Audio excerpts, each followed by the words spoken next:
Buahnya apa Pak kalau saya sudah bisa menjernihkan hati nurani? Kamu akan punya penglihatan batin yang tajam. Mampu membaca yang tidak kelihatan itu. Wajahnya teduh, terbuka. Orang melihat ikut damai.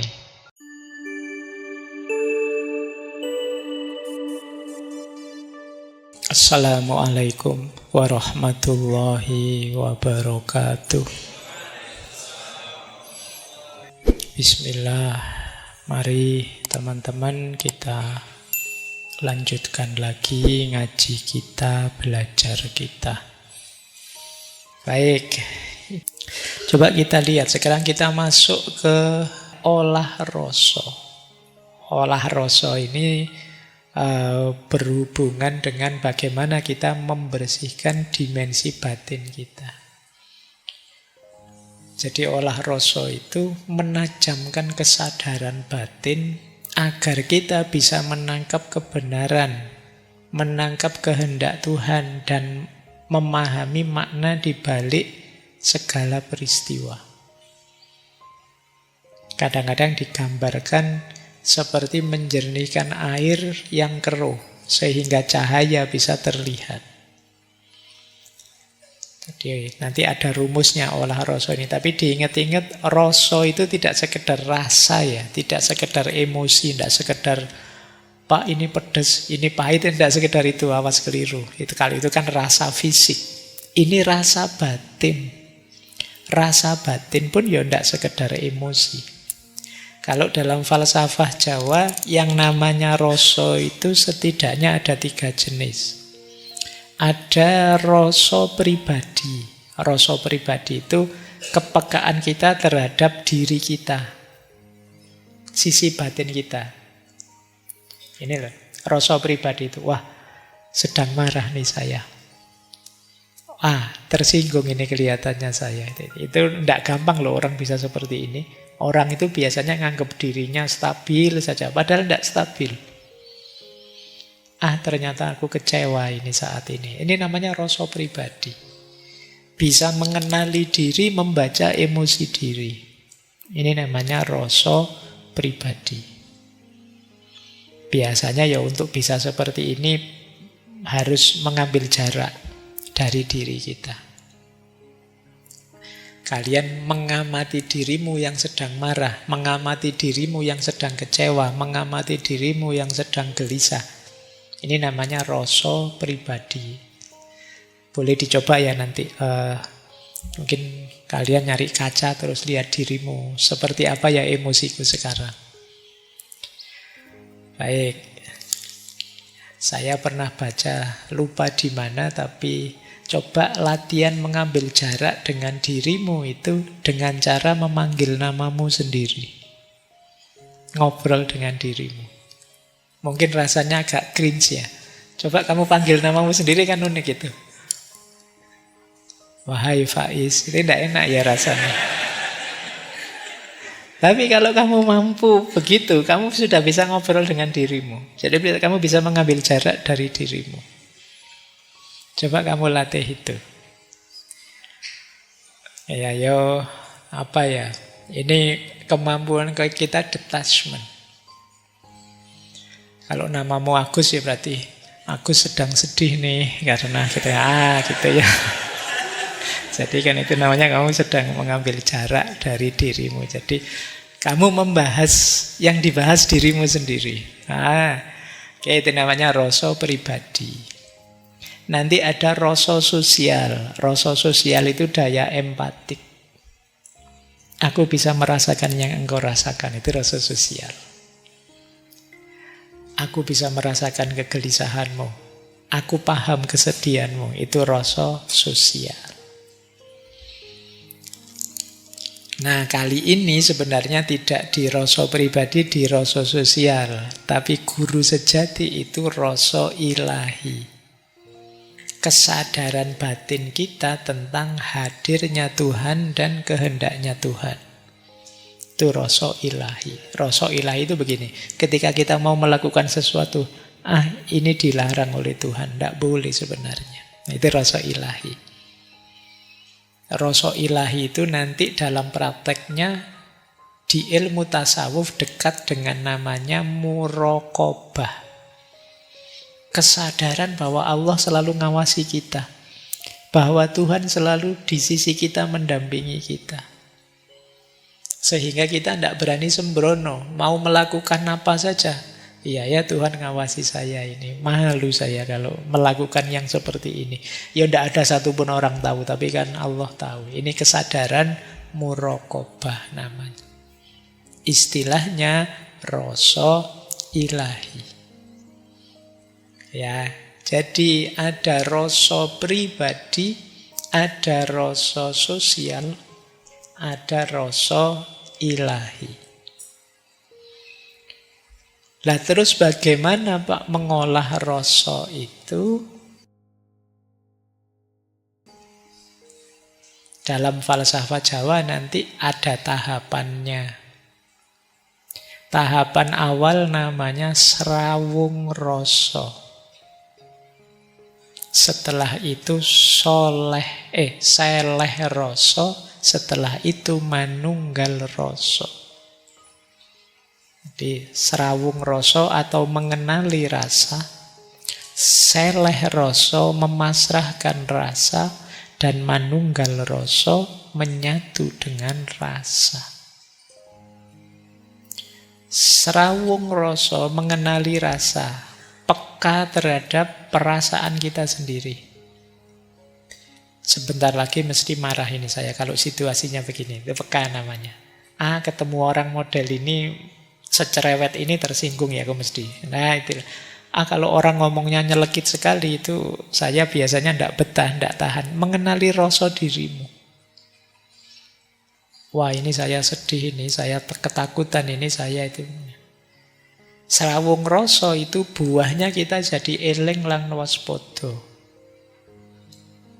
Saya tidak mendekat-dekat ke sana lah, karena kalau di sana saya mesti tergoda. Saya agak menjauh dari teman yang itu karena toksik sekali. Saya mesti terpengaruh jadi misuh-misuh. Itu kita jadi eling lan waspada ketika mengenali rasa diri kita. Ini namanya srawung rasa. Langkah selanjutnya setelah kenal apa? Seleh rasa. Seleh rasa itu kita ikuti iramanya. Kita terima diri kita yang sedang marah, kemudian biarkan dia hadir, kemudian kita ambil jarak. Kalau memang perlu diperbaiki, kita perbaiki. Itu namanya seleh rasa. Jadi pasrah. Iya sih, saya sedang marah. Iya sih, saya sedang sedih. Ini namanya seleh. Diakui. Tapi tidak terikat di situ. Terus kita hayati, pada saatnya kita lepaskan. Ini namanya seleh. Jadi kalau di Jawa ada peribahasa wong salah kudu seleh. Jadi, seleh pasrah. Iya ini salahku dan akan aku lepaskan, aku perbaiki. Namanya seleh rasa. Jadi setelah srawung rasa kita kenali, kita terima, kemudian kita lepaskan. Setelah dilepaskan yang terjadi apa? Nurani kita, kolbu kita jadi bersih. Kalau sudah bersih, saatnya guru sejati tadi hadir. Masuk dalam diri kita. Nanti di situ ada istilah manunggal rasa. Karena guru sejati pasti mengarahkan ke yang baik-baik. Saatnya kita bersatu dengan rasa kita yang baik-baik tadi. Ada istilah nyawiji rasa. Kita bersatu dengan rasa ilahiyah.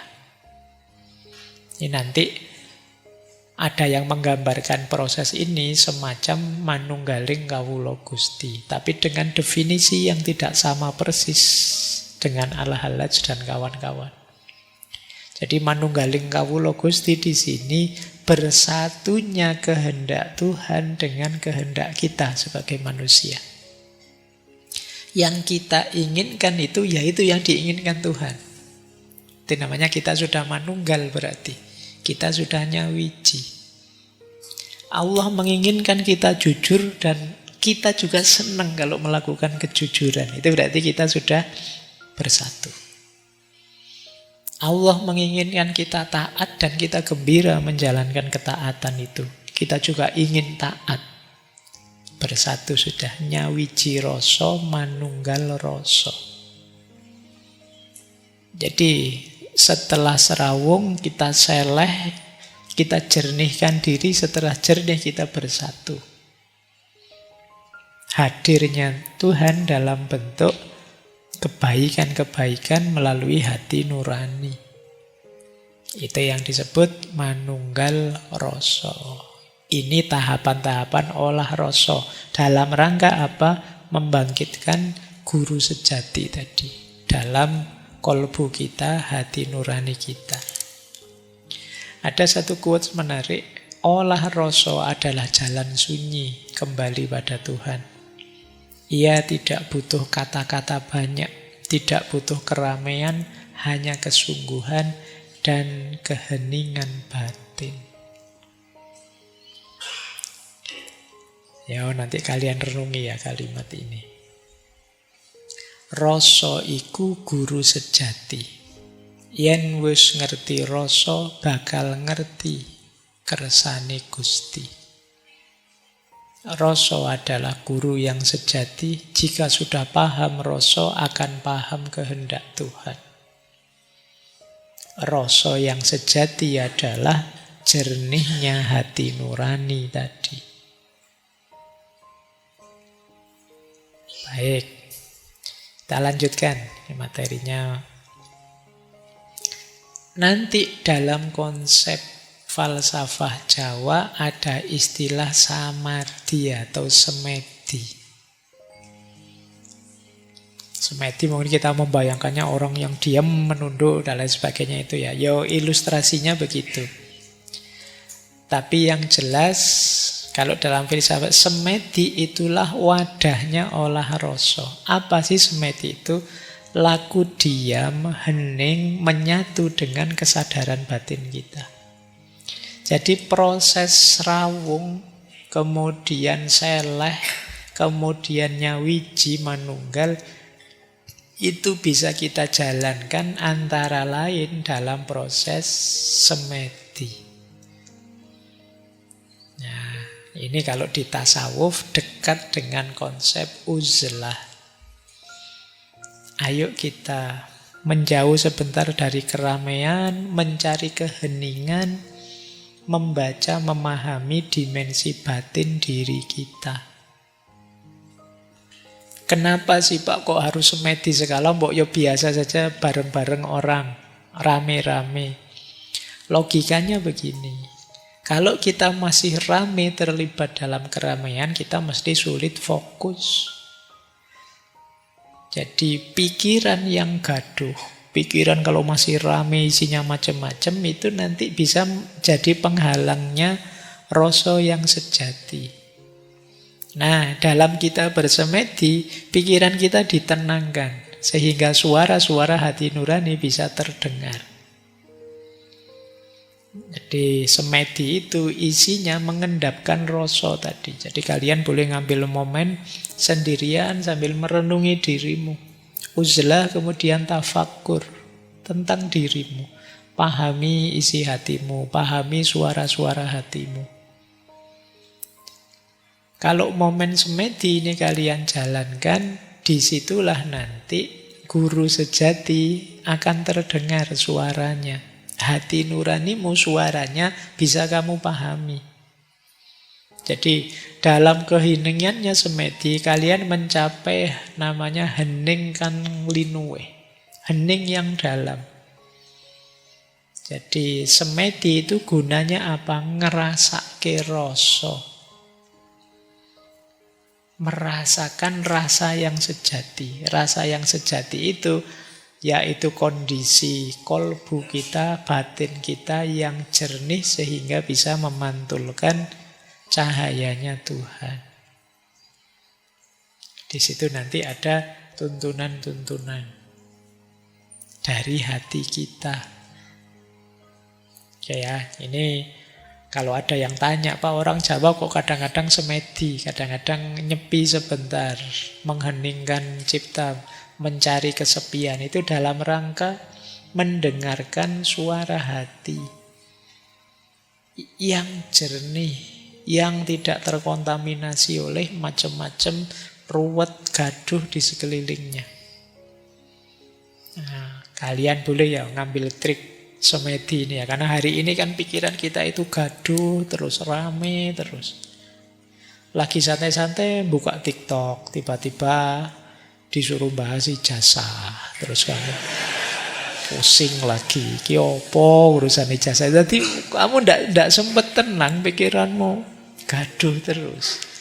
Ambillah momen, saya ndak tahu, seminggu sekali, sebulan sekali, untuk kamu masuk ke dalam, jangan terlalu sering keluar. Dengarkan suara hatimu sendiri. Semoga batinmu jernih. Kalau belum jernih, ya bersihkan. Saya masih banyak irinya, Pak. Nah, ini serawung rasa. Saya kadang-kadang masih sombong, Pak. Saya kadang-kadang masih merasa besar, Pak. Ini serawung. Terus seleh. Nah, syukur-syukur nanti kalau sudah tazkiyah, sudah tirakat, bisa bersih, kemudian bisa manunggal. Bisa mendengarkan lagi suara yang sejati, suara hati nurani yang bersumber dari Tuhan. Itulah sebenarnya hakikatnya guru sejati.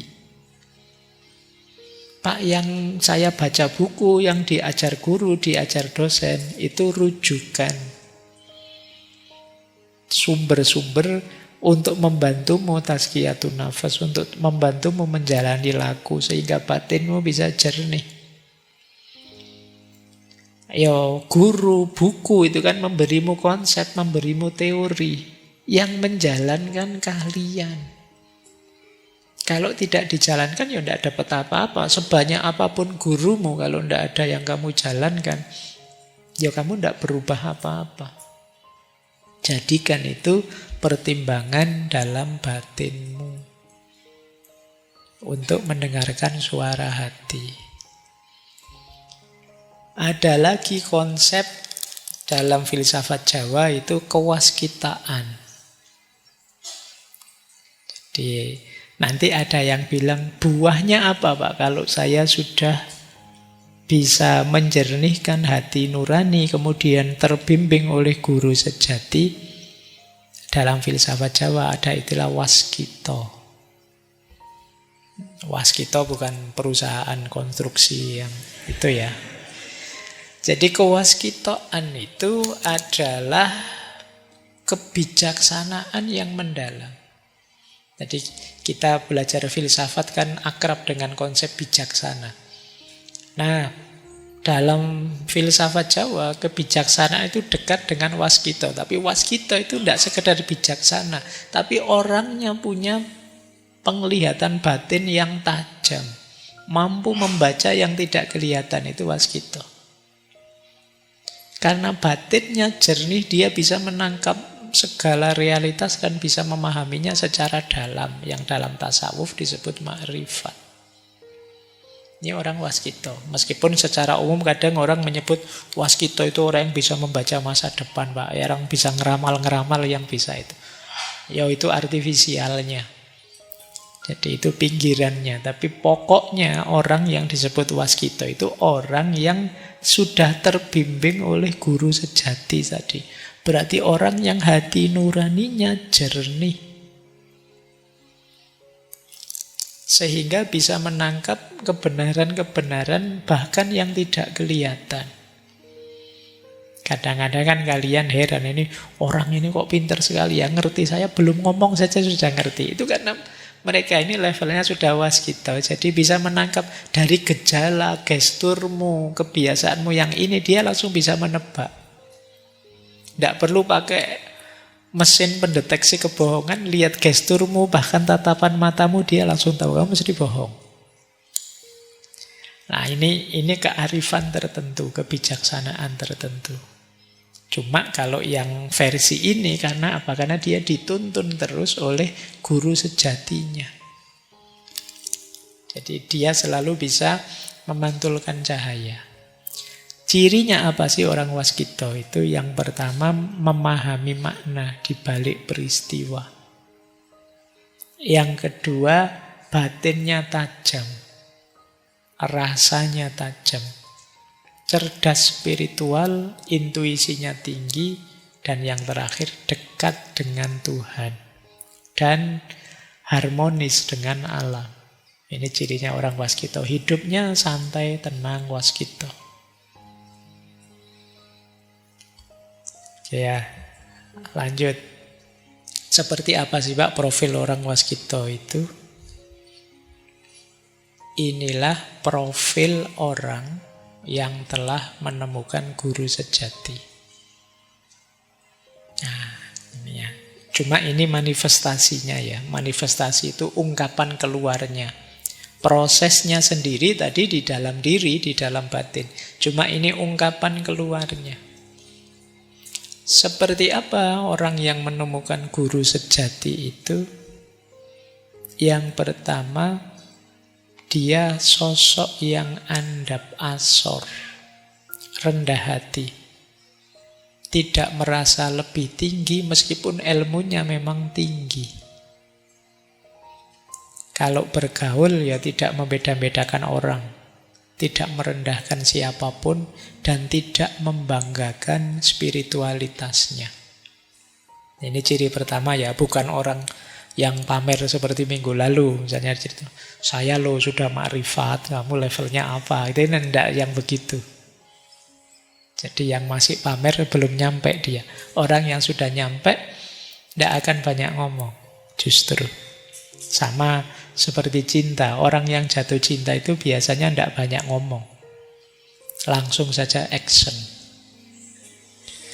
Tapi yang belum jatuh cinta itu biasanya sibuk bikin seminar, webinar tentang cinta, tentang itu.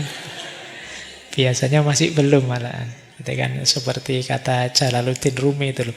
Ketika cinta belum ku alami, aku masih sibuk ngomong, masih sibuk seminar, ceramah tentang cinta. Tapi kalau sudah jatuh cinta, ya diam sudah. Sibuk menikmati cintanya dan mengaktualkan cintanya.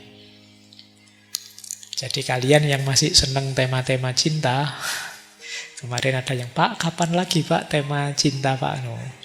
Padahal tiap tahun sudah ada tema cinta, masih pingin lagi terus. Berarti ya kalian masih belum berarti. Jatuh cintalah dulu, baru bahas tentang cinta, tentang mahabbah. Oke ya, orang rendah hati, tidak membangga-banggakan spiritualitasnya. Mungkin kamu tidak tahu orang ini spiritualitasnya tinggi. Karena dia tidak pamer. Yang kedua, sumeh dan welas asih. Sumeh itu ramah. Sumeh itu terjemahan mungkin kalau dalam bahasa Arab itu basam, murah senyum. Welas asih, penuh kasih sayang. Wajahnya teduh, terbuka. Orang melihat ikut damai. Kan kadang-kadang ada di sekitar kita, kita lihat wajahnya orang itu rasanya pingin ngamuk, pingin jotosi aja. Wajah kok nyebeli pol kan ya. Tapi orang ini, orang yang sudah menemukan guru sejati biasanya tenang, teduh, mudah memaafkan, tidak pendendam, hatinya lembut, tidak mudah menghakimi. Dia tahu setiap orang punya laku hidupnya masing-masing.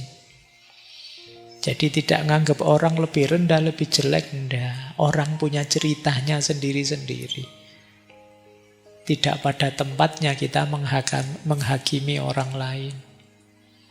Nah itu jadi kehadiran orang ini biasanya menenangkan, menggembirakan. Kemudian meneng lan eling.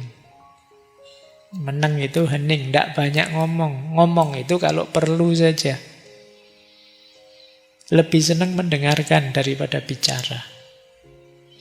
Ini dalam hidup sehari-hari ya, bukan dalam kajian ini. Kalau di kajian ini saya yang paling banyak ngomong, kamu mendengarkan. Nah, dalam hidup sehari-hari tidak banyak ngomong. Kalau ngomong sifatnya ngemong. Ngerti ya? ngomong yang ngemong. Ngomong yang ngemong itu ngomong yang tidak dominan, tidak hegemonik. Jadi kata-katanya mengayomi, menyejukkan. Kalau dia ngomong, batin kita tenang, tentram. Kita tidak terancam oleh kata-katanya. Karena ada kita itu orang, saya nggak mau deket-deket dia, kalau ngomong nyelekit. Kan ada yang begitu. Kalau ngomong menyakitkan hati, ada yang begitu. Nah ini kebalikannya. Orang ini kalau ngomong membuat orang tenang. Situasi panik begitu dia ngomong, tenang sudah, tidak apa-apa. Oke, ini profil guru sejati. Dan senantiasa eling lan waspada. Ada lagi ciri mereka ini tidak mencari pengakuan. Tidak butuh pujian, sanjungan atau follower. Tidak dijempoli juga tidak apa-apa. Tidak dikomen juga tidak masalah. Dia tidak perlu itu. Kalau masih mencari pujian, sanjungan, pengikut, mencari kemasyhuran, ya berarti masih belum ketemu guru sejati. Tidak suka pamer keistimewaan, kebisaan. Kalau bahasa hari ini tidak suka flexing. Hidupnya biasa saja. Istimewanya apa? Batinnya selalu terhubung dengan Tuhan, terhubung dengan Allah. Kenapa? Nuraninya jernih, sehingga bisa terus menerima pancaran ilahiyah. Kemudian cirinya lagi sumunar, bercahaya. Meskipun dia tidak memamerkan dirinya. Jadi meskipun dia sembunyi. Tidak banyak bicara, orang tentram. Kalau ada masalah, dia bisa jadi solusi. Kehidupannya sendiri jadi teladan. Ini namanya orang yang bercahaya, sumunar. Orang seperti ini tidak perlu pamer, tidak perlu mencari follower pun ya orang akan hormat, respect, cinta padanya. Kemudian yang terakhir profil guru sejati itu tetek lang temen, teguh dan jujur. Tidak mudah goyah oleh ujian, fitnah, cobaan. Jujur dalam laku batin dan tindakan lahir. Tahu yang benar dan berani menegakkannya. Istimewanya apa? Tanpa harus menyakiti orang lain. Karena kadang-kadang kita berjuang menegakkan kebenaran sambil menyakiti orang lain. Kebenarannya tegak, tapi yang lain tersakiti. Nah ini kalau bisa ya kebenaran tegak tanpa menyakiti orang lain. Apa mungkin Pak? Ya mungkin saja, buktinya zaman dulu orang-orang yang bijaksana bisa melakukan itu. Zaman sekarang tidak mungkin Pak, ya sudah kalau tidak yakin. Kan itu aja. Kalau faktanya wong dulu banyak, kenapa sih sekarang kok tidak bisa? Jangan-jangan kita kurang sungguh-sungguh menerapkannya. Atau jangan-jangan mindset kita sudah tidak di sini. Mungkin hari ini lebih positivistik, lebih kalkulasi-kalkulasi matematis. Sehingga kita jadi tegang, hidup serba cemas. Baik, masih ada waktu sedikit ya. Dalam tradisi filsafat Jawa, pertemuan dengan guru sejati itu banyak disimbolkan dalam cerita lakon Dewa Ruci. Ini dulu pernah kita bahas ketika kita membahas Kanjeng Sunan Kalijaga. Lakon Dewa Ruci itu simbol perjalanan spiritual. Ini dalam kisah aslinya Mahabharata tidak ada. Kamu cari di Mahabharata versi India ini Dewa Rucinya kok tidak keluar-keluar, ya tidak ada.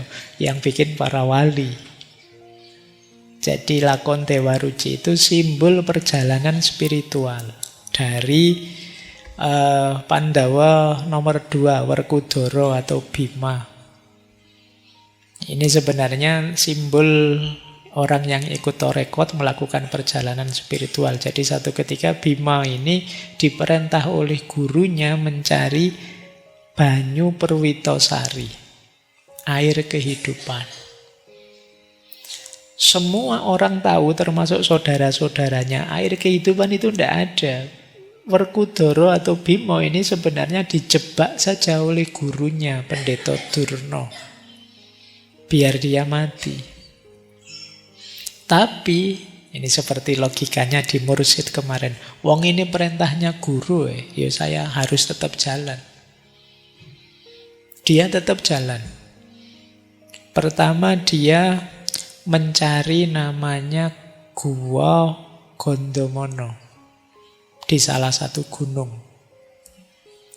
Jadi gunungnya namanya Gunung Rekso Muko.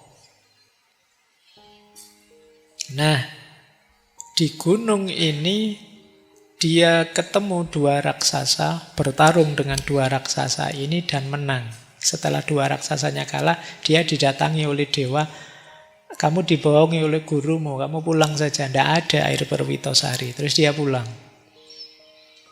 Begitu dia pulang, sama gurunya diperintah lagi. Oh iya, memang di gunung itu tidak ada. Saya kemarin cuma ngetes kamu kok. Adanya air Perwitosari itu di setengah samudera. Dia pun tetap berangkat. Sudah dibohongi, yang kedua kalinya tetap berangkat oleh gurunya. Berangkatlah dia ke tengah samudera, yang di situ kemudian bertarung dengan ular naga namanya Amburnowo. Dalam pertarungan itu dia menang. Setelah menang bertarung, bertemulah nanti dia dengan dewa kecil sekali. Badannya kalau di wayang itu besarnya cuma setelapak tangannya seperti di gambar itu. Yang wajah dan posturnya persis seperti dirinya. Nah ini seperti tadi ya, ternyata guru yang paling sejati itu ya dirinya sendiri. Jadi ketemu Dewa Ruci versi kecil dari dirinya. Tapi dewa. Nah, dewa itu simbol yang berhubungan dengan Tuhan.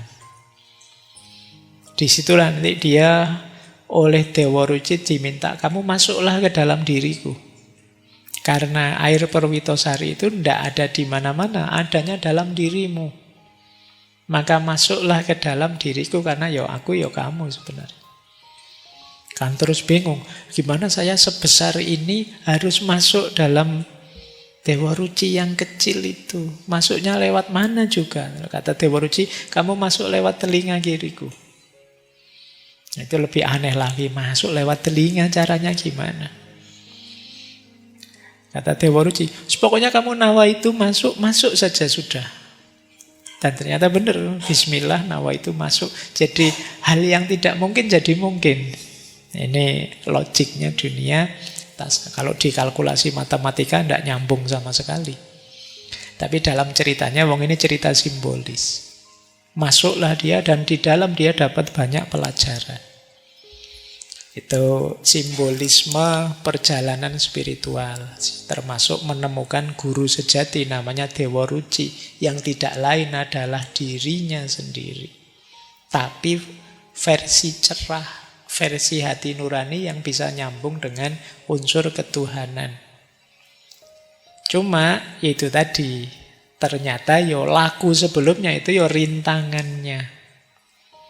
Jadi tadi air Perwitosari, banyu Perwitosari itu simbol hakikat, simbol ilmu sejati. Kenapa Werkudara yang diambil? Karena Werkudara ini simbol seorang salik. Orang yang menempuh jalan spiritual dari profilnya. Dia ini tegak, kokoh, gagah. Ini simbol orang yang istiqomah. Bajunya Werkudara itu kan hitam putih. Ini kan yang di bawah itu sarungnya. Itu kan hitam putih, namanya kain poleng. Itu menunjukkan dia ini orangnya tegas. Kalau benar ya benar, kalau salah ya salah. Senjatanya namanya kuku Ponconoko. Yang membuat dia berdaya itu dia kukunya. Ponco itu 5, noko itu kekuatan. Yang punya 5 daya. Ini nanti karena yang membuat para wali nanti dihubungkan dengan rukun Islam, dengan agama.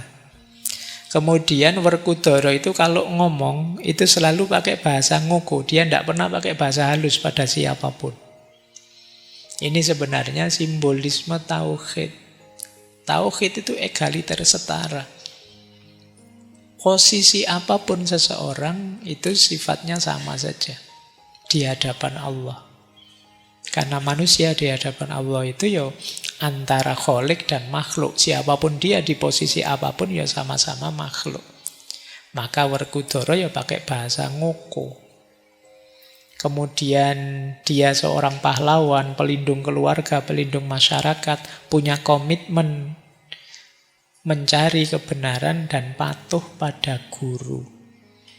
Ini tipe seorang salik. Jadi kalian kalau ingin melakukan perjalanan spiritual, syarat-syaratnya ada di Werkudara.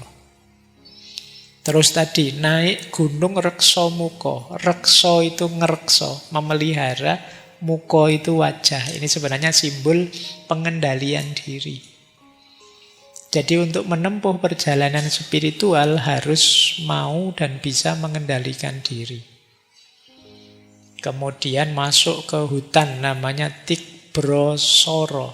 Tikbrosoro itu artinya keprihatinan dan ketajaman. Jadi menempuh jalan spiritual itu perlu keprihatinan yang dalam. Demi jiwa yang jernih, demi cipta yang tajam. Nanti ketemu halangan namanya raksasa tadi. 2 raksasa, yang satu namanya Rukmuko, yang satu Rukmokolo. Ternyata halangan yang berat bentuknya raksasa itu simbol kamukten dan kamulyan. Jadi kemuliaan hidup, kekayaan itu sering jadi halangan untuk kita menempuh jalan spiritual. Kalau kesulitan hidup kadang-kadang malah membuat kita lebih dekat dengan Allah. Tapi begitu diberi sukses, diberi enak, diberi nyaman, kalau dalam tasawuf diberi karomah-karomah, kadang orang terlena. Merasa sudah cukup. Padahal belum, karena akhir perjalanannya kan Tuhan. Kalau ular naga tadi yang bertarung di laut itu simbol batin yang jahat, hati yang kotor. Itu harus ditaklukkan. Jadi kalau sudah bisa mengendalikan diri, mau tirakat dan tidak tergoda oleh kemuliaan kenikmatan duniawi, serta bisa membersihkan sifat jahat dalam diri, maka kita akan bertemu guru sejati. Masuklah ke sana, di sana ada banyak pelajaran, banyak kejernihan. Ringkesnya itu perjalanannya Werkudara di perutnya Dewa Ruci. Ini ada pelajarannya. Yang pertama dia ketemu cahaya-cahaya 5 warna, namanya Poncomoyo. Yang oleh Dewa Ruci disuruh mengabaikan saja, dicueki saja. Poncomoyo ini simbol kenikmatan indrawi, panca indera. Kenikmatan indrawi lewati dulu, lewati saja. Jangan berhenti di situ.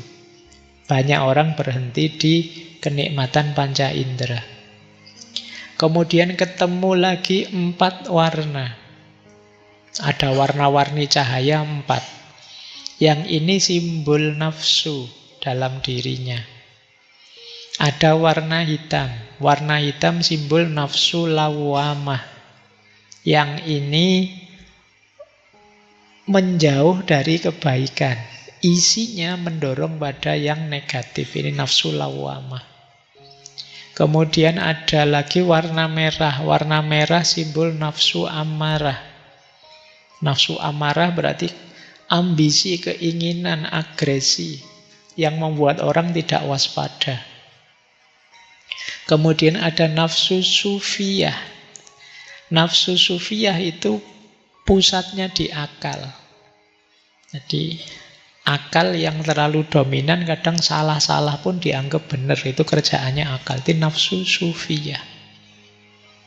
Nanti terakhir ketemu warna putih. Warna putih simbol nafsu mutmainnah. Ketenangan, kesucian, keselamatan. Dan pada akhirnya ketika bisa melampaui 4 warna ini, ketemu satu nyala, satu cahaya dengan 8 warna. Seluruh warna jadi satu, kumpul dalam satu nyala. Itu nanti simbol tadi ya, manunggaling kawula Gusti dengan definisi kehendak Tuhan dan kehendakku jadi satu. Seluruh jagat dan semesta ini hakikatnya berasal dari wujud yang satu. Itu satu nyala dengan 8 warna. Ini perjalanan dalam perutnya Dewa Ruci, perjalanan mengikuti guru sejati sebenarnya. Yang itu ada dalam diri kita. Ya, nanti kalau ada waktu didengarkan lagi ya cerita ini. Bagaimana cara simbah-simbah kita, nenek moyang kita dulu menarasikan perjalanan spiritual. Itu menurut saya luar biasanya apa? Cerita ini dianggap hiburan biasa, yo seru, dianggap pelajaran yang dalam juga bisa. Itu istimewanya. Karena para wali kan begitu. Lagu-lagu anak-anak yo dinyanyikan anak-anak, yo anak-anaknya gembira. Dinyanyikan para filosof juga dalam maknanya. Itu istimewanya. Termasuk cerita Dewa Ruci ini, yang merupakan simbol dari guru yang sejati, yang hakikatnya adalah diri kita, yang wadahnya adalah hati nurani, yang harus ditemukan melalui tazkiyatun nafas, pembersihan dari kotoran, kemudian melalui tirakat dan melalui olah rasa, yang membuahkan profil seorang yang bijaksana, yang waskito, dengan beberapa ciri tadi. Baik, saya kira itu ya teman-teman malam hari ini. Setidaknya semoga sedikit-sedikit sekarang sudah tahu gambaran apa itu guru sejati. Mungkin semula teman-teman menganggapnya siapa itu guru sejati. Ternyata jawabannya bukan siapa, tapi apa. Karena berhubungan dengan hati nurani. Tidak ada sosoknya.